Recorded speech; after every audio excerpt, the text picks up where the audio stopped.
바닥에서 매장을 시켜버리는 그런 처절하고 잔인한 그런 문화들이 한국 사회에 들어와 있다는 것을 제가 생각할 때 굉장히 마음이 아프고 무겁습니다. 네, 여러분 댓글에 그렇게 하지 마세요. 네, 여러분들이 그렇게 하시지 않을 거라는 거 알지만 물론 그 사회적 울분이 있죠. 그 개인의 울분이 사회적인 어떤 사건을 만나서 확 터져버리는, 그래서 분노라던가 뭐 이렇게 살기라던가 이런 것들을 뿜어내는 것이 너무 자연스러운 사회가 있다는 것이 참 마음이 아픕니다. 네.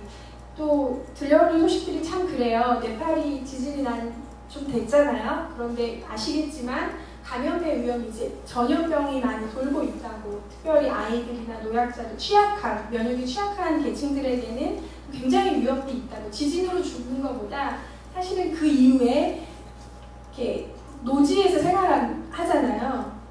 다시 무너질까봐, 또 뭐 금방 어떻게 복구를 할 수 없고 그럴 만한 자본이 있는 나라가 아니니까, 그래서 이제 그냥 길거리에서 천막을 쳐놓고 생활하는 그런 네팔 국민들이 되게 많은데 전염병이 돌고 있고, 그래서 굉장히 어려운 상황 가운데 있다는 얘기를 제가 듣고 굉장히 마음이 아팠습니다.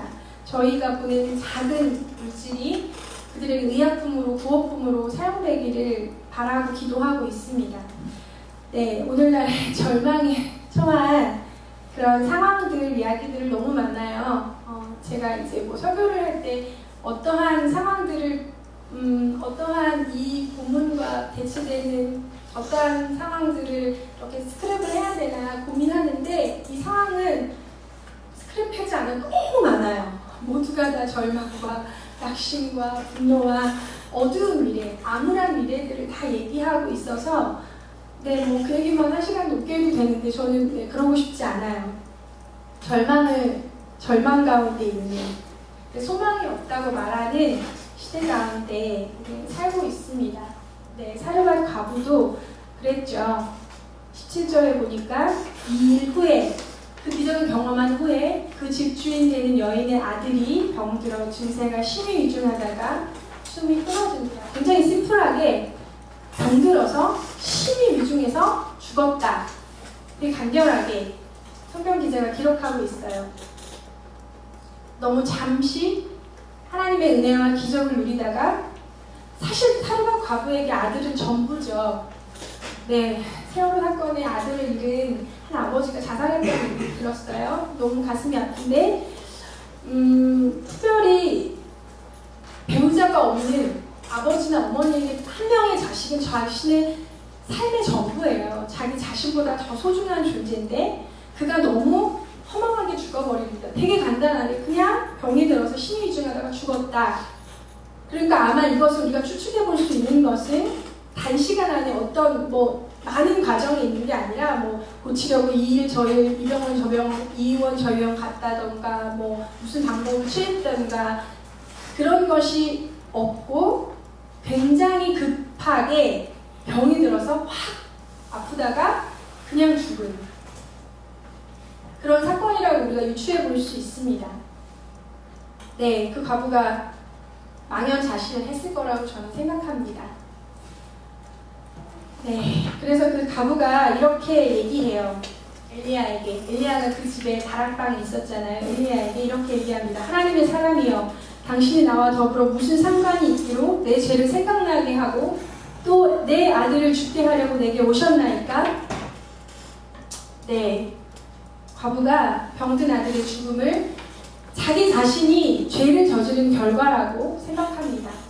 그리고 그 죄를 집행하는, 죄값을 받게 하는 대리자, 집행인으로 엘리야가 왔다라고 그렇게 생각을 해요. 사르밧 과부가 자기가 죄를 지었기 때문에 엘리야가 와서 자기 아들의 목숨을 거두어 갔다라는 생각을 합니다. 심판하시는 하나님, 심판을 자기가 받았다는 얘기를 하고 있어요, 사르밧 과부가. 근데 이런 생각은 고대 근동 지방의 일반적인 생각이었습니다. 병이 죄에 대한 심판으로, 죄의 결과로 나왔다는 것이 그 당시 히브리에서 통용되는 어떤 사고방식이었습니다. 우리는 하나님에 대한 어떤 이미지가 되게 중요해요. 그분이 어떤 분이신지 제가 얘기를 다 들어보면 한 몇 시간 정도 얘기해보면 하나님이 어떤 분이신지 다 자기마다 하나님에 대한 어떤 이미지와 상을 갖고 있어요. 어떤 사람은 너무 좋은, 너무 수용적이고 아주 단란한 가정에서 자란 친구들은 보통 하나님을 굉장히 수용적이고 편안하고 따뜻하고 자신의 필요를 채워주고 끊임없이 용서해주고 그런 사람으로, 그런 분으로, 그런 하나님으로 많이 이렇게 인지하고 계시고, 조금 어려운 어두운 가정사를 갖고 있는 친구, 그런 형제 자매들은 뭔가 이렇게 죄책감이 되게 많아요. 주님을 믿고 나서 자유해져야 되는데 뭔가 자기가 잘못하면 정죄를 받았다고 생각하고 정죄감이 시달리고 굉장히 두려워해요. 하나님이 나를 이렇게 벌하시면 어떡하죠? 라는 얘기를 제가 많이 듣습니다.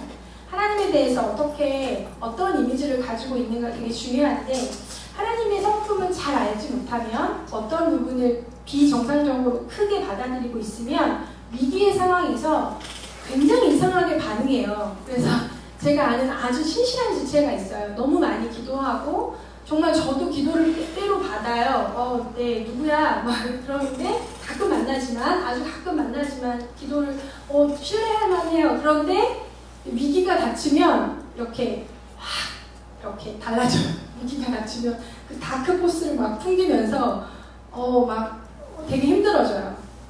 비정상적으로 반응하는 거죠. 위기의 순간에 그 트라우마로 인해서 하나님을 갑자기 적인 것처럼 되게 적대적으로 대하는 것들을 제가 보면서 되게 놀랄 때가 있는데, 이런 사람들에게는 공동체가 정말 필요합니다.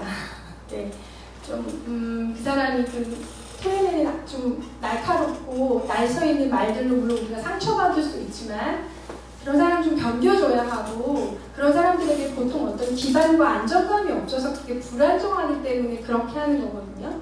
우리가 공동체가, 교회가 그 사람들을 좀 견뎌주고 참아주고 환기시켜 주어야 합니다. 그렇지 않아, 하나님 그런 분 아니야 라고 이렇게 주님께로 인도하는 그런 공동체가 필요합니다. 사르반 여인이 엘리야에게 결국은 또 엘리야를 비난해요. 내 죄를 생각나게 하고 또 내 아들을 죽게 하려고 내게 오셨나이까? 이 말을 제가 이렇게 점잖게 읽었지만 과부는 이렇게 하지 않았을 거예요. 네. 인생의 그 막장에 몰린 사람들의 그 악다구니를 들어보셨어요? 그건 드라마에서 가끔 보긴 하는데, 네, 엘리야를 그렇게 비난하죠. 소리 높여서 울부짖으며 했을 거라고 저는 생각합니다. 그냥 점잖게 엘리야에게 차나 한잔 하면서 얘기 좀 할까, 이런 분위기 아니고, 어쩌면 집안의 모든 물건이 다 깨졌거나 집이 난장판이 된 상황에서 왜 당신이 오셔서 내 아들을 죽게 했습니까? 당신 탓입니다. 라는 얘기를 했을 거라고 저는 생각합니다. 하나님의 심판으로 깊은 고통의 순간을 그래서 과부는 맞이했습니다. 너무나 깊이 절망하고 낙심해서 기적은 생각나지 않아요. 하나님이 아주 바로 직전에, 이 일 후에니까, 이 사건 후에 바로 다음의 사건이 이 사건이었는데, 하나님이 자신에게 행하셨던 그 기적에 대해서 전혀 기억나지 않습니다. 물론 쉽지 않겠죠.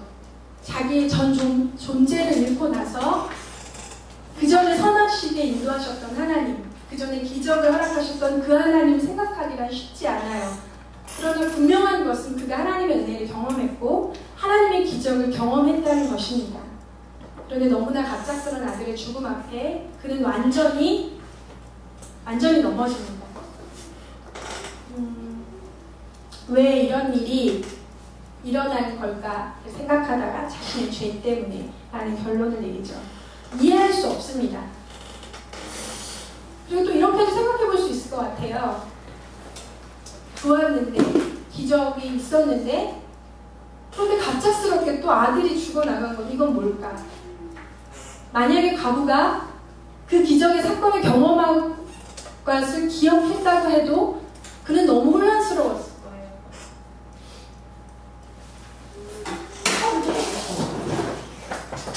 죄송합니다.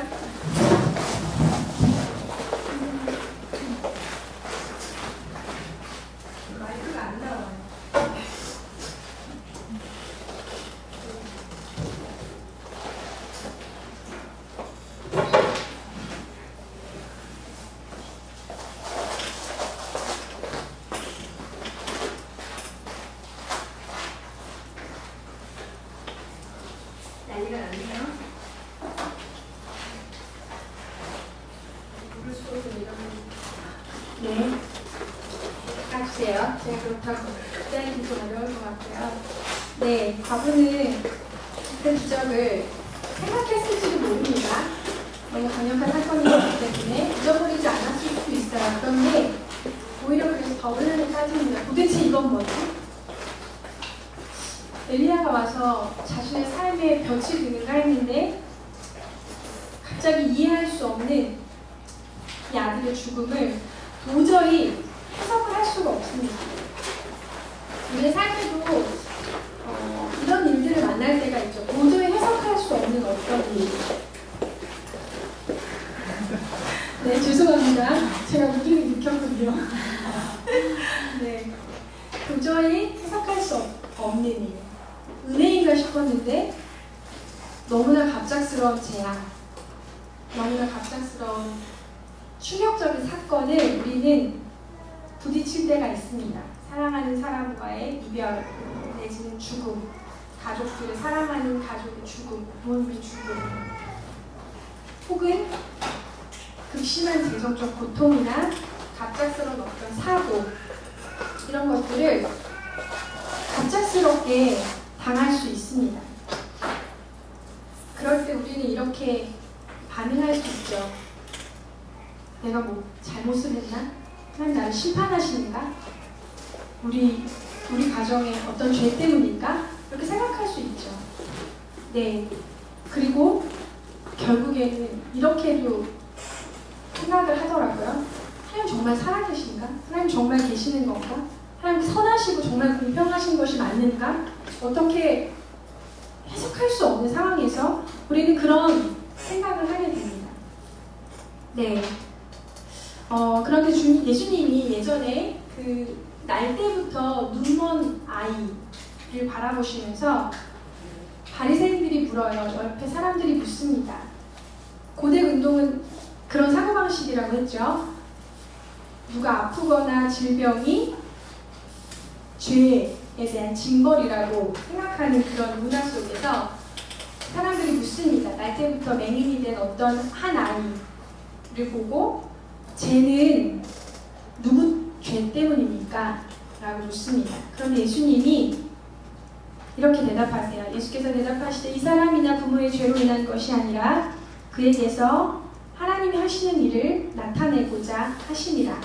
네, 누구의 죄 때문이 아니라 하나님이 나타내시는 일을 위해서, 하나님의 영광을 위해서 하나님이 그런 것들을 허락하신다고 예수님이 대답하셨습니다.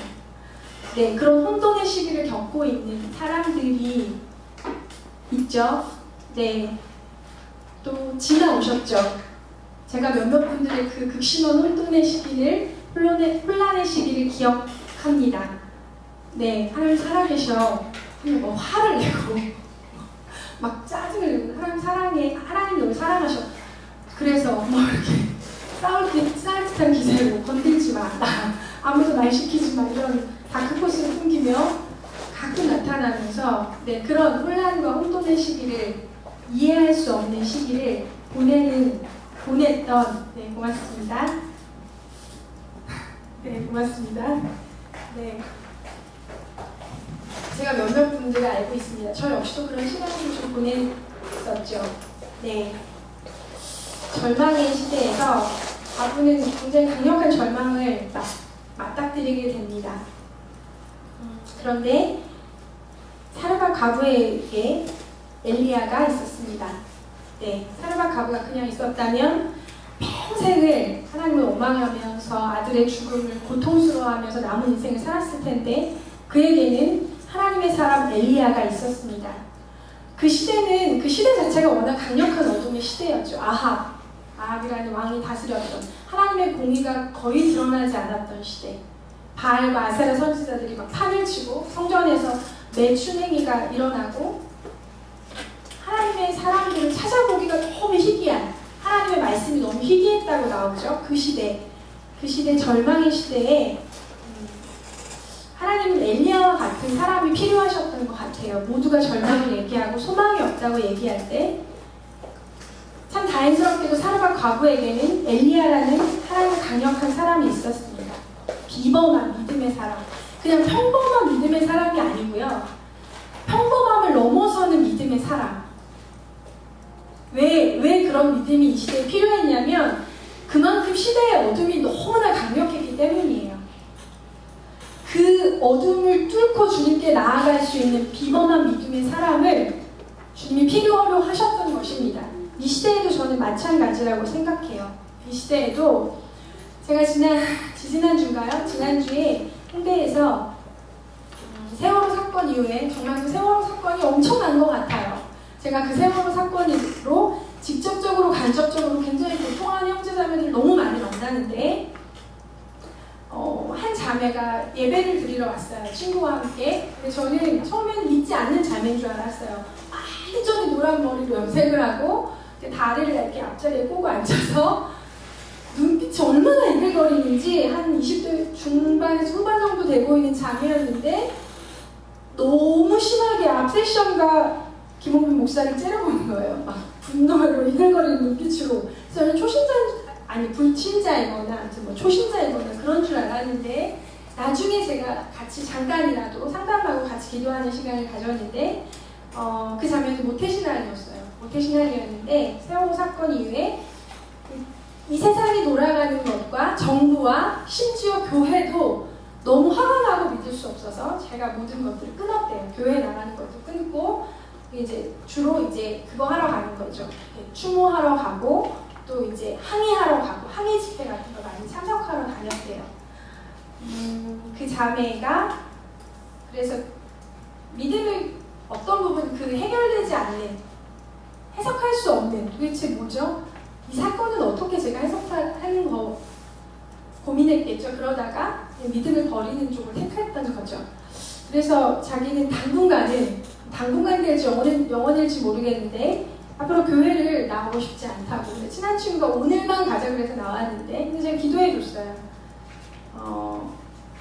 그 절망과 낙심 가운데 나와야 하고 하나님이 그것을 새롭게 행하시는 것들을 참여하는 하나님의 사람으로 자매를 부르셨다고 제가 기도했어요.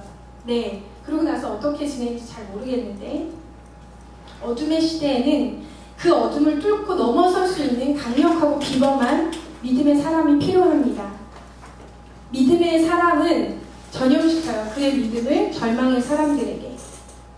엘리야는 과부에게 그 과부의 그 생각, 그 어두움의 생각, 징벌적인 사고체계를 깨뜨려야 했습니다.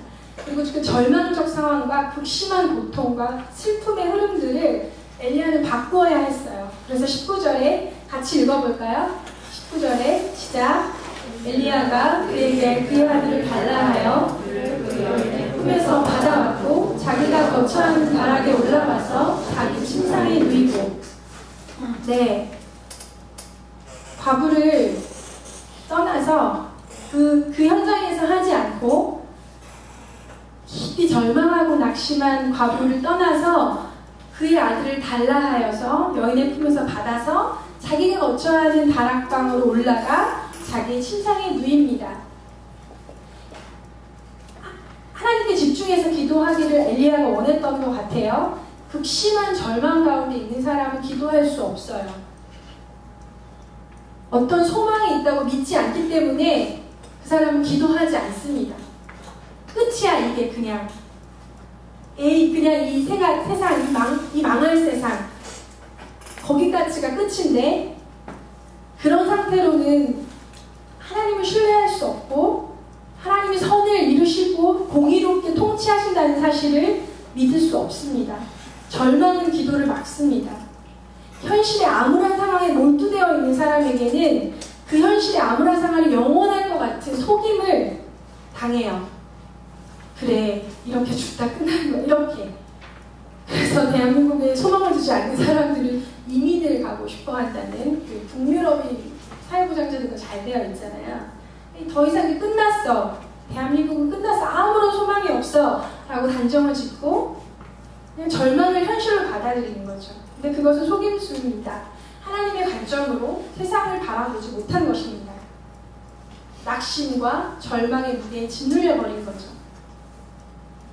그 절망 속에서 이게 끝이야 라고 단정짓기 전에 우리는 하나님께 물어야 합니다. 엘리야처럼 엘리야가 기도해요. 20절, 21절에 여호와께서 부르짖어 이르되 내 하나님 여호와여 주께서 또 내가 우거하는 집 과부에게 재앙을 내리사 그 아들을 죽게 하셨나이까? 정말 그러신 겁니까 주님? 그가 부르짖습니다. 믿음이 없었다면 부르짖을 수 없어요. 하나님 정말 하나님이 하신 것입니까? 그 아들이 죽은 것이 하나님께서 행하신 것입니까? 질문합니다. 엘리야는. 우리 삶 가운데 명확한 이유를 알 수 없는 어떤 불행, 어떤 사고, 어떤 어려움에 우리는 주님께 이렇게 물어야 합니다. 분노하기 이전에, 분노할 수 있죠. 그렇지만 분노하더라도 하나님 앞에 물어야 합니까? 주님, 정말 주님이십니까? 이게 주님이 원하시는 겁니까? 이거 하나님 정말 하신 일이십니까? 우리가 이해되지 않을 때 우리는 주님께 물을 수 있습니다. 그것을 주님이 원천봉쇄하시는 분이 아니시죠. 답답하고 엘리야 역시도 이해되지 않았던 것 같습니다. 엘리야도 왜 그런지는 알 수 없는 상태였다는 것을 이 본문이 보여줍니다. 그러나 엘리야는 더 적극적인 믿음의 자리로 나아갑니다. 21절을 같이 봅시다. 그 아이 위에 같이 읽을까요? 시작. 그 아이 위에 몸을 세워서 엎드리고 여호와께 부르짖어 이르되 내 하나님 여호와여 원하건대 이 아이의 손으로 그의 몸에 돌아오게 하소서. 아멘. 네, 아이의 혼으로 그의 몸에 돌아오게 하십시오. 여기서 혼이라는 것은 히브리어로 네피시라는 뜻인데, 네피시라는 말이 생명, 살려달라는 얘기죠. 이 아이의 생명을 다시 돌아오게 해주십시오. 주님, 이 아이를 살려주십시오. 잘 모르겠지만 왜 이 아이가 죽었는지, 왜 죽어야 했는지 주님 저는 모르지만 하나님 다시 이 아이의 생명을 살려주십시오. 엘리야가 그렇게 기도했습니다. 사실 기도문 자체로 보면 그렇게 특별하지 않아요. 근데 죽었으니까 살려달라고 얘기하는 것이죠. 그런데 좀 특별한 것은 이 엘리야가 했던 동작이에요. 엘리야가 그 다음에 보면 몸을 3번 펴서 엎드리고 다시 일어나고 엎드리는 그런 동작을 3번 반복했다고 해요. 간절하게 3번을 엎드렸다 일어난 거죠. 이 동작 자체가 어떤 치료 효과를 발휘했는지는 성경에 기록되어 있지 않아요. 잘 모르겠으나 여기서 주목해야 할 것은 그가 굉장히 간절하게 그런 동작을 했다는 것입니다. 간절한 믿음은 간절한 기도로 이어지고 또 어떤 간절한 기도는 간절한 어떤 행위로 나오게 됩니다. 제가 한 사람을 소개하고 싶어요. 린튼 선교사님 혹시 아시나요? 양화진에 묻혀 계시고 언더우드 선교사님들과 같이 동역하시는 그 시대의 선교사님이세요. 그런데 린튼 선교사님의 4대손이 있어요. 존 린튼이라는 분이 계신데 한국 이름이 있어요. 한국 이름을 몇 년 전에 기여하셨거든요. 근데 인요한, 좌니니까 요한이겠죠. 인요한. 그래서 한국에 4대째 살고 계세요. 지금 연세대학교 국제진료센터의 원장님으로 계십니다. 그러니까 이분도 MK인 거죠. 선교사인 증외조부, 유진 대리라는 외조부, 증외조부가 계셨는데 그 할아버지, 아버지, 아들 인요한이라는 그 박사님은 지금 4대째 한국이라는 나라에 살고 계십니다. 그냥 외모는 진짜 미국인이에요. 미국인인데 말을 하시면 정말 깜짝 놀란다고 해요. 순천말, 전라도 순천말 쓰신다고 해요. 핫단께, 그랑께, 기자가 그런 너무 충격을 받았습니다. 이런 인터뷰 기사가 있는데 입만 열면 그냥 너무 자연스럽게 전라도 순천말을 쓰신다고 해요. 전주에서 태어났고 순천에서 자라셨다고 해요. 그러니까 완전 순천 사람인 거죠. 전라도 거의 토박이라고 합니다. 그런데 이 존 린튼, 그러니까 한국어 이름으로 하기 헷갈리니까 존 린튼의 이름은 인요한. 이 인요한 박사님의 아버지는 휴 린튼이에요. 근데 휴 린튼은 3대째죠. 1984년 4월 11일 날 새벽에 돌아가십니다. 어떻게 죽냐면 그날도 교회 한 600여 개의 교회를 600여 개의 교회를 전라도 그 골짜기마다 개척하신 분이시래요. 그 선교사님이 현진 우리 그러니까 한국인들과 함께 조선인들과 함께 84년이면 한국이죠. 근데 그날도 새벽에 교회를 지을 자재들을 자신의 차에 가지고 운전을 하다가 만취한 버스 기사가 그 선교사님의 차를 받아서 사고가 난 거죠. 그런데 즉사하진 않았고 다행히 즉사하진 않았고 출혈이 있는 상태로 병원을 다닙니다. 그런데 그때 당시에 저는 정말 깜짝 놀랐어요. 84년이면 우리나라가 그렇게까지 형편없지 않았었거든요. 그런데 그때에도 응급구조 시스템이 없었다는 거예요. 그래서 외상이나 출혈이 있는 사람은 거의 중간에 도중에 병원에서 가는 도중에 많이 죽었는데 이분도 그러셨대요. 병원을 가는 도중에 병원에서 옮겨가는, 그러니까 뭐 위중하니까 이 병원을 가라 저 병원을 가라 했겠죠. 그래서 결국 과다출혈로 택시 안에서 앉은 채로 이 아버지가 휴 린튼이 돌아가셨다고 합니다. 만취한 운전기사, 관광기사가 보는 그 버스에 치여서 아버지 장례식장에 간 그 린튼은 인요한 박사님, 그때 당시에 연세대학 2학년이었다고 하는데 휴 린튼을 알았던 지인이었던 한 원장님이 이렇게 얘기를 했다고 해요. 자네 아버지는 한국 사람처럼 살다가 또 한국 사람처럼 죽었네 라고 말씀하셨다고 해요. 이 린튼은 너무너무 화가 났죠. 한국 사람처럼 살다가 한국 사람처럼 죽었다고? 아무런 조치도 받지 못하고, 만약에 그가 미국에서 이런 사고를 당했다면 응급구조 시스템에 의해서 과다출혈을 막아서 살 수도 있었을 거라고 얘기해요. 아무런 이유 없이, 잘못 없이 아무런 치료도 받지 못하고 그냥 노상에서 아버지가 죽어서 장사를 지내는 그 장례식장에서 인요한 박사님은 너무 고통스러우셨겠죠. 그런데 떠나지 않았어요. 이 한국, 이 가난하고 미개하고 그런 한국이라고 떠나지 않고 그 아버지의 죽음을 가슴에 묻고 참 재밌는데 이분 공대생 아니고 의대생이라 그랬잖아요. 9년에 걸쳐서 자기 아버지처럼 또 누군가가 죽지 않기 위해서 그렇게 살 수 있는데 노상에서 출혈로 죽지 않기 위해서 응급차를 만들어요. 네, 의대생인데 재밌죠? 자기 돈을 다 털어서 15인승 승합차를 샀대요. 사서 다 뜯어내고, 근데 참 도움의 손길이 있었어요. 그래 외삼촌이 텍사스 응급의학 의사로 일하고 계시고 응급구조 시스템을 담당하는 그런 장이었대요.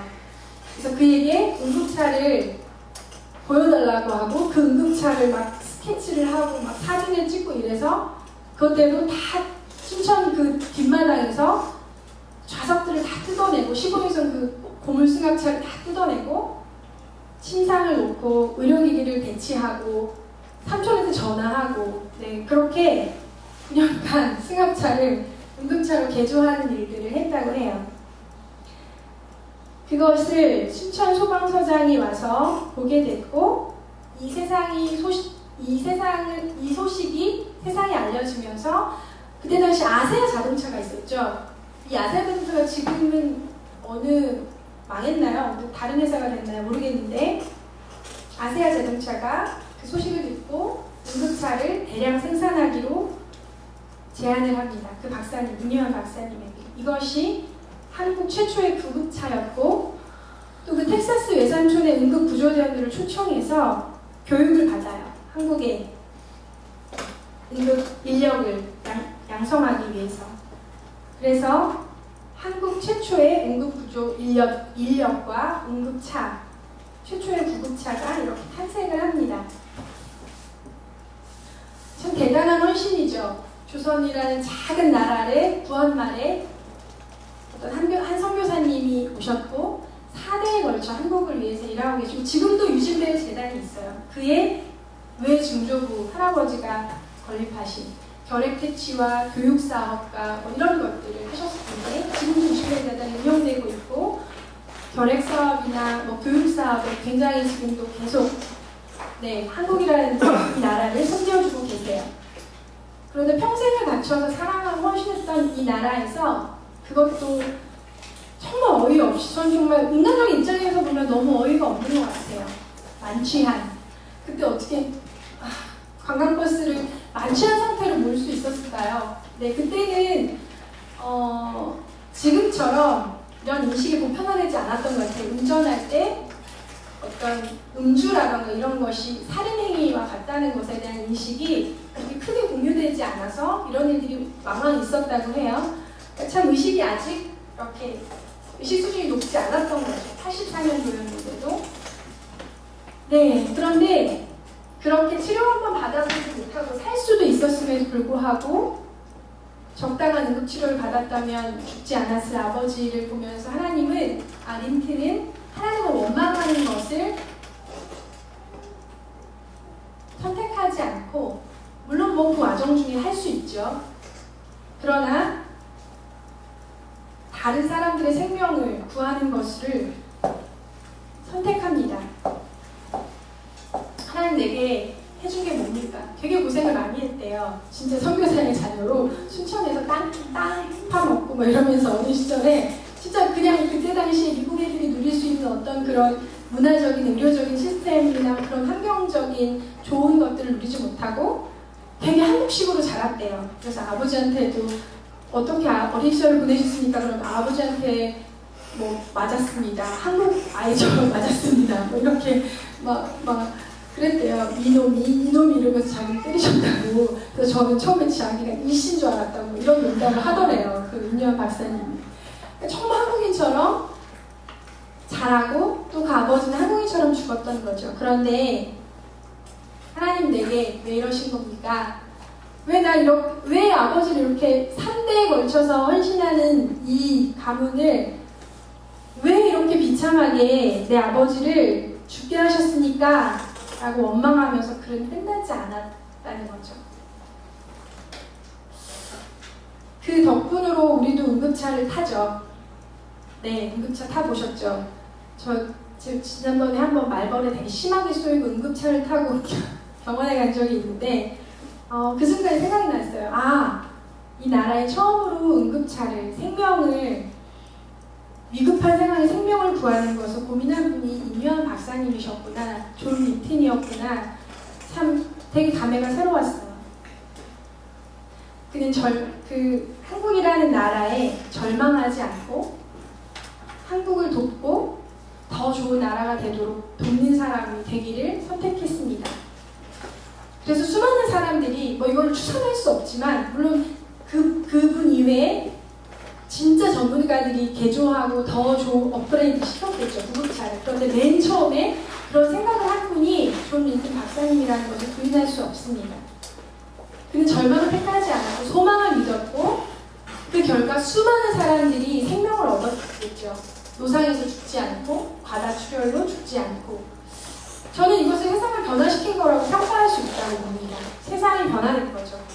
의료계가 변화될 거고 인명을 구조하는 그런 사회적인 인식이 위급한 상황에서 인명이 구조되는 것이 중요하다는 사회적인 인식을 심어주는 거죠. 네, 하나님의 사람이었던 것 같습니다. 지금도 양화진에 그분들의 할아버지, 아버지, 외종조부가 묻혀 계세요. 홍대 그 근처 양화진이라는 묘비에 보면 있어요. 네, 말씀으로 돌아갈까요? 22절, 24절에 그렇게 엘리야가 과거의 절망을 뒤로하고 떨쳐버리고 하나님 앞에 적극적으로 나아갔습니다. 엘리야의 소리를 여호와께서 들으심으로 그 아이의 혼이 몸으로 돌아오고 살아난지라. 아이가 살아났다는 거죠. 죽음에서 아이가 살아났다는 것. 예수님도 몇 차례, 한 두세 차례 복음서에 기록된 정말 죽은 사람을 살리신 경험, 그런 사건이 사건들이 있죠. 죽은 지 사흘 된 나사로, 또 회당과 야이로의 딸 나인성 과부의 아들을 예수님이 살리셨습니다. 엘리야도 이 아이를 살렸죠. 그런데 엄밀히 말해서 엘리야가 이 아들을 살린 건 아니죠. 하나님이 살리신 거죠. 엘리야가 하는 것은 이 아이를 살려달라고 비범하게 기도한 것입니다. 비범한 엘리야의 기도가 기적을 일으킨 거죠.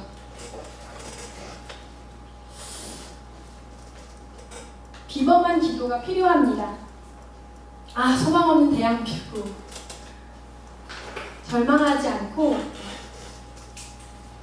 이 대한민국을 위해서 기도할 사람들이 필요하고요. 실제적으로 주님의 마음을 가지고 이 땅을 위해서 일할 사람들이 필요합니다. 한 형제가 있어요. 굉장히 관심이 많아요. 세월호 사건과 사회와 정치 이슈에 굉장히 관심이 많아요. 근데 제가 그런 분들을 보게 될 때 너무 그런 어떤 사람을 단죄하고 정죄하고 분노하고 비판하는 것을 너무 많이 봐서, 사실 그런 사회적이고 정치적인 이슈에 관심이 많다고 하면 좀 제가 옆에 조용히 있어요. 그 분노에 제가 다칠까봐. 네. 막 이렇게 막 목소리 높여 막 정부를 막 분노하고 뭐 분노할 만하긴 한데 어쨌든 그래요. 그런데 이 형제 다른 점이 있어요. 이 형제가 기도해요. 제가 아는 그 형제가 세월호 추모식도 가고 광장에도 가지만 기도합니다. 그 집회, 세월호 추모 집회 현장에서 문자가 왔어요. 기도해 주세요.